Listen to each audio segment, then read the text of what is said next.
আজ আমরা একজনের কথা বলবো যিনি ওয়াল স্ট্রিটের চেনা ছকটাকে পুরো খেলাটাকেই পাল্টে দিয়েছিলেন, জিম সাইমন্স।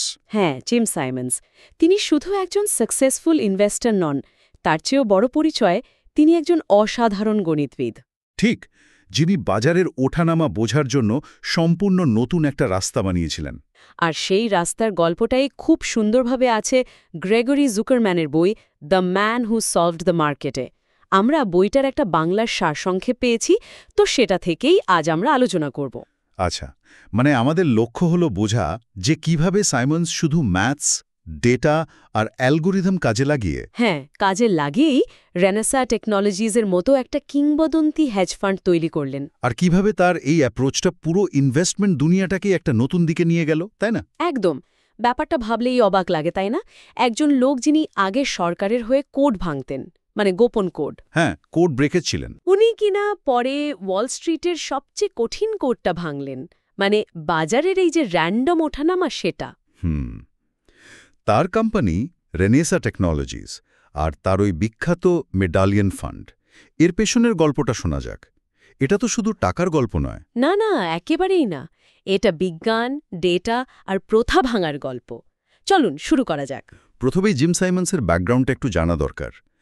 উনি তো আসলে অর্থনীতির লোক ছিলেন না। না, এটাই তো সবচেয়ে ইন্টারেস্টিং ব্যাপার। তার জগৎ ছিল গণিতের, খাঁটি গণিত। পড়াশোনাও তো সেরা জায়গায়, MIT, বার্কলি। হ্যাঁ, MIT থেকে ম্যাথসে ব্যাচেলর, বার্কলি থেকে PhD। এরপর তো গণিতের অধ্যাপক ছিলেন। তারপর গেলেন সরকারের একটা গোপন সংস্থায়, আইডিএ, তাই তো, কোড ব্রেকিংয়ের কাজ। ঠিক, ইনস্টিটিউট ফর ডিফেন্স অ্যানালাইসিস। যদিও পরে সেখান থেকে তাকে চলে আসতে হয় ভিয়েতনাম যুদ্ধ নিয়ে মতবিরোধের কারণে। কোড ব্রেকিং থেকে ওয়াল স্ট্রিট, এই পরিবর্তনটা কিন্তু বেশ নাটকীয়। অন্য কিছু তো করতেই পারতেন। পারতেন তো বটেই, কিন্তু এখানেই সাইমন্সের বিশেষত্ব। তিনি ওই গতানুগতিক পথে হাঁটেননি। একাডেমিক বা সরকারি চাকরির নিরাপত্তা ছেড়ে চ্যালেঞ্জ নিলেন। হ্যাঁ, আর্থিক বাজারের চ্যালেঞ্জটাকেই তিনি বেশি আকর্ষণীয় মনে করেছিলেন। তিনি হয়তো বুঝতে পেরেছিলেন এই বাজারের ডেটার মধ্যে এমন কিছু প্যাটার্ন আছে যা সাধারণ চোখে ধরা পড়ে না। একদম, কিন্তু গণিত দিয়ে হয়তো সেই রহস্যটা ভেদ করা সম্ভব। তাই তিনি নিজেই নেমে পড়লেন এই কাজে, নিজের রাস্তা তৈরি করলেন। আর সেই নতুন রাস্তাটাই ছিল বিনিয়োগের যে পুরনো ধারণা, সেগুলোকে চ্যালেঞ্জ করা। গতানুগতিক পদ্ধতির সমস্যাটা তিনি কিভাবে দেখতেন? দেখুন, তখন এমনকি এখনও অনেকাংশে বেশিরভাগ বিনিয়োগকারী কিসের উপর নির্ভর করেন? খবর, এক্সপার্টদের মতামত, নিজের একটা গাট ফিলিং। ঠিক, কোম্পানির পারফরমেন্স নিয়ে নিজের বিচার বুদ্ধি, বা অনেক সময় নিছকই অনুমান। আর তার সাথে ভয়, লোভ, এই আবেগগুলো তো আছেই। কিন্তু সাইমন্স মনে করতেন এগুলো নির্ভরযোগ্য না। একদমই না।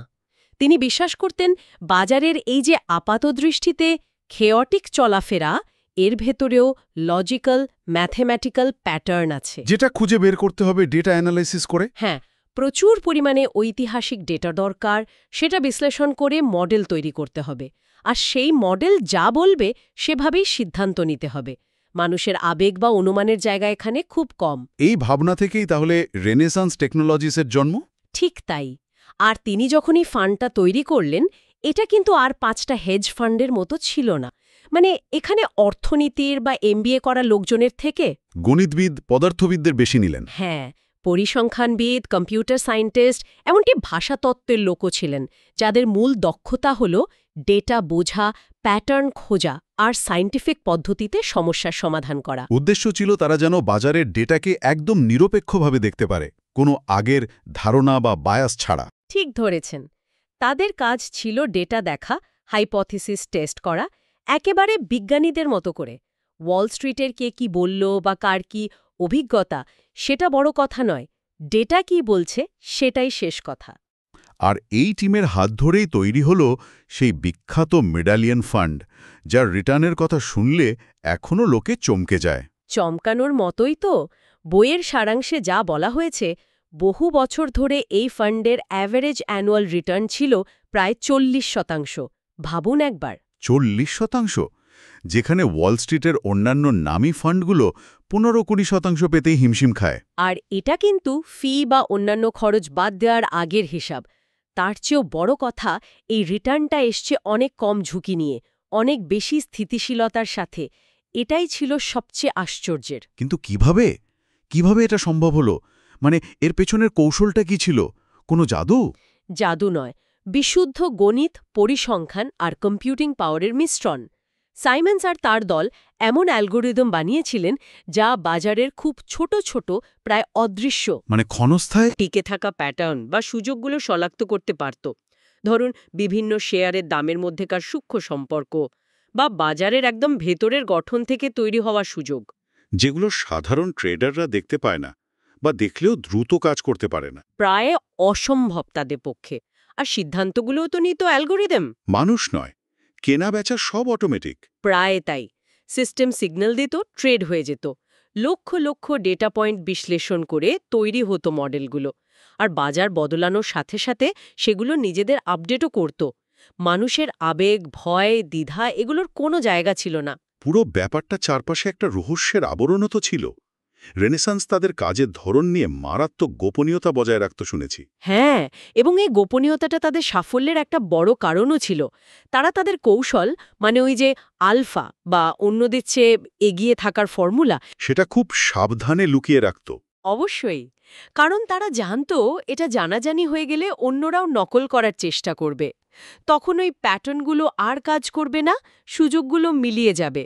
বাজারে বেশি লোক একই জিনিস করতে চাইলে তো লাভ কমে যাবেই। লোক নিয়োগের ক্ষেত্রেও নিশ্চয়ই খুব সাবধানী ছিলেন। খুবই।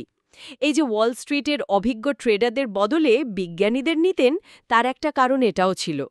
তাদের আগের কোনো ফর্মুলা জানা ছিল না, তাই গোপন তথ্য বাইরে যাওয়ার ঝুঁকি কম। আচ্ছা। আর কর্মীদের তো খুব কড়া নন ডিসক্লোজার এগ্রিমেন্টে সই করতে হতো। এমনকি কোম্পানির ভেতরেও এক টিম অন্য টিমের কাজ সম্পর্কে খুব বেশি জানত না। শুধু খুব অল্প কয়েকজন পুরো ছবিটা জানতেন। এই গোপনীয়তাটা জরুরি ছিল নিজেদের অবসর ধরে রাখার জন্য। জিম সাইমন্সের এই যে ডেটা নির্ভর অ্যাপ্রোচ, এটা তো শুধু রেনেসান্সকেই লাভ দেয়নি, পুরো বিনিয়োগ জগতে একটা বিরাট প্রভাব ফেলেছে। নিঃসন্দেহে। সাইমন্স নিজে তো বিলিয়নিয়ার হয়েছেন, বিশ্বের অন্যতম ধনী ব্যক্তি হয়েছেন, কিন্তু তার আসল কন্ট্রিবিউশনটা আরও বড়। তিনি প্রমাণ করে ছেড়েছেন যে বিনিয়োগে কোয়ান্ট বা পরিমাণগত পদ্ধতি, মানে যেটা ডেটা আর ম্যাথমেটিক্যাল মডেলের উপর চলে। হ্যাঁ, সেটা অত্যন্ত কার্যকর হতে পারে। তিনি দেখিয়েছেন যে আবেগ বা অনুমানের থেকে ডেটা ভিত্তিক সিদ্ধান্ত নেওয়াটা অনেক বেশি নির্ভরযোগ্য আর লাভজনকও বটে, বিশেষ করে বাজারের মতো জটিল আর দ্রুত বদলাতে থাকা জায়গায়। আজকাল যে আমরা এত quant fund, algo trading, high frequency ট্রেডিংয়ের কথা শুনি, এর পিছনে তো তাহলে সাইমন্সের একটা বড় ভূমিকা আছে। অবশ্যই। তিনি এই ধারার অন্যতম পথপ্রদর্শক। হ্যাঁ, তিনি হয়তো প্রথম ব্যক্তি নন যিনি বিনিয়োগে গণিত ব্যবহার করেছেন, কিন্তু তিনি যে স্কেলে, যে সাকসেস রেটে আর যে কনসিস্টেন্সির সাথে এটা করেছেন, সেটা আগে কেউ পারেনি। হুম। তিনি দেখিয়েছেন কিভাবে ফিজিক্স, স্ট্যাটিস্টিক্স, কম্পিউটার সায়েন্স, এমনকি লিঙ্গুইস্টিক্সের মতো বিষয়গুলো একসাথে হয়ে ফিনান্সিয়াল মার্কেটের মতো জটিল সিস্টেমকে বুঝতে এবং সেখান থেকে নিয়মিত লাভ করতে সাহায্য করতে পারে। এই বইটা সারসংক্ষেপ থেকে তাহলে আমরা বেশ কয়েকটা গুরুত্বপূর্ণ শিক্ষা নিতে পারি। আমার কাছে সবচেয়ে বড় যেটা মনে হয়েছে তা হলো ওই ডেটার উপর ভরসা রাখা আবেগের বদলে। হ্যাঁ, এটা তো একদম কোর আইডিয়া। তথ্যভিত্তিক সিদ্ধান্ত, যুক্তিসম্মত সিদ্ধান্ত প্রায় সবসময়ই আবেগতাড়িত সিদ্ধান্তকে হারিয়ে দেয়, বিশেষ করে যেখানে ডেটা আছে আর সম্পর্কগুলো জটিল। আর দ্বিতীয়ত, বিজ্ঞান আর গণিতের শক্তি, এটা যে শুধু থিওরির জগতে নয়, অর্থনীতির মতো প্র্যাকটিক্যাল ফিল্ডেও বিপ্লব আনতে পারে। সাইমন্স তো সেটাই দেখালেন। ঠিক। আর একটা জিনিস হলো রিস্ক ম্যানেজমেন্ট, মানে ঝুঁকি সামলানো। শুধু লাভের দিকে না তাকিয়ে লোকসানটাকেও তো নিয়ন্ত্রণ করতে হয়েছে নিশ্চয়ই। অবশ্যই, এত বড় আর ধারাবাহিক রিটার্ন ঝুঁকি ঠিকমতো নিয়ন্ত্রণ না করলে তো আসতেই পারে না। তাদের অ্যালগোরিদমগুলো শুধু লাভের সুযোগই খুঁজত না, লোকসান কমানোর জন্য ডিজাইন করা ছিল। মানে লসটা ছোট রাখো, লাভটাকে বাড়তে দাও। এই নীতিটা তারা খুব কঠোরভাবে মেনে চলত। আরেকটা বিষয় আমার গুরুত্বপূর্ণ মনে হয়েছে টিম বিল্ডিং। সাইমন্স নিজে জিনিয়াস হলেও একা তো করেননি সব। না, একদমই না। তিনি বিভিন্ন ফিল্ডের সেরা মেধাবীদের এক জায়গায় এনেছিলেন, যারা শুধু ট্যালেন্টেডই নন, একটু অন্যভাবে ভাবতে পারতেন, মানে out of the box thinking. Renaissance প্রমাণ করেছে যে ঠিকঠাক লিডারশিপ থাকলে একটা ডাইভার্স কিন্তু ট্যালেন্টেড টিম কি দারুণ রেজাল্ট দিতে পারে। সাইমন্স তাদের উৎসাহ দিতেন ওয়াল স্ট্রিটের পুরনো নিয়ম বা বিশ্বাসকে প্রশ্ন করতে, আর সেটাই নতুন রাস্তা খুলে দিত। এই প্রথা ভাঙার মানসিকতাই কি তাদের এই ছোট ছোট প্রায় অদৃশ্য প্যাটার্নগুলো খুঁজে পেতে সাহায্য করেছিল, যেগুলো অন্যরা দেখতে পায়নি? আমার তো তাই মনে হয়। তারা বাজারের ওইসব ইনএফিসিয়েন্সি বা অসঙ্গতিগুলো খুঁজে বের করত, যেগুলো হয়তো খুব অল্প সময়ের জন্য তৈরি হয়। আর এটা তো একবারের কাজ নয়। ক্রমাগত চালিয়ে যেতে হয়েছে। হ্যাঁ, কারণ বাজার তো বদলায়, প্যাটার্ন বদলায়, তাই তাদের সাফল্য ধরে রাখতে হলে কন্টিনিউয়াস রিসার্চ করতে হয়েছে, মডেল ইমপ্রুভ করতে হয়েছে, নতুন ডেটা বিশ্লেষণ করতে হয়েছে। এটাই আসল রহস্য, অনবরত শেখা আর মানিয়ে নেওয়া। তার এই যে বিরাট সাফল্য, এটা কিন্তু রাতারাতি আসেনি। এর পেছনে লম্বা সময়ের পরিশ্রম, অনেক ভুল, অনেক ব্যর্থতা। আর সেই ব্যর্থতা থেকে শেখা। একদম তাই। রাস্তাটা মোটেও সহজ ছিল না। অনেক এক্সপেরিমেন্ট কাজ করেনি, অনেক মডেল ভুল প্রমাণিত হয়েছে, লোকসানও হয়েছে। কিন্তু তারা হাল ছাড়েননি। ডেটার উপর ভরসা রেখেছেন, নিজেদের পদ্ধতি উন্নত করে গেছেন। আর সাইমন্সের কাছে সাফল্য হয়তো শুধু টাকা কামানো ছিল না। আমারও তাই মনে হয়। তার কাছে সাফল্য ছিল একটা নতুন পদ্ধতি তৈরি করা, প্রমাণ করা যে বাজারের রহস্য গণিত দিয়ে ভেদ করা যায়।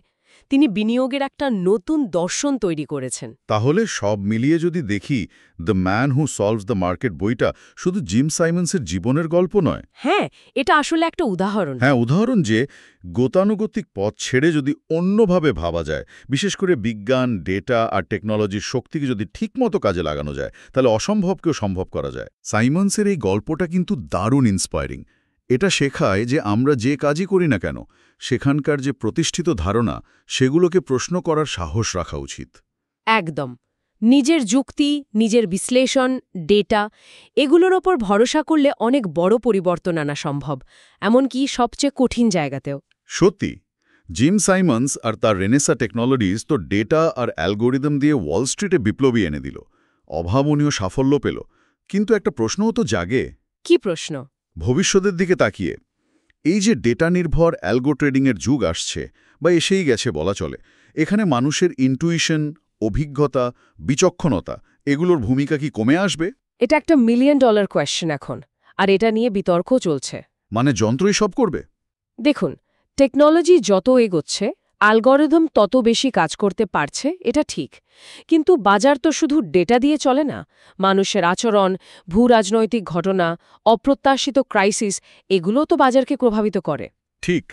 হয়তো ভবিষ্যতের সবচেয়ে সফল মডেল হবে মানুষ আর মেশিনের একটা মেলবন্ধন, যেখানে মেশিনের ক্যালকুলেশন পাওয়ার আর মানুষের জাজমেন্ট একসাথে কাজ করবে। তবে একটা কথা সত্যি, কি? জিম সাইমন্সের দেখানো পথে হেঁটে বাজারের রহস্য ভেদ করার চেষ্টা চলতেই থাকবে, আর এই চেষ্টায় ভবিষ্যতের বিনিয়োগ জগৎকে আরও নতুন দিকে নিয়ে যাবে, সেটা নিশ্চিত।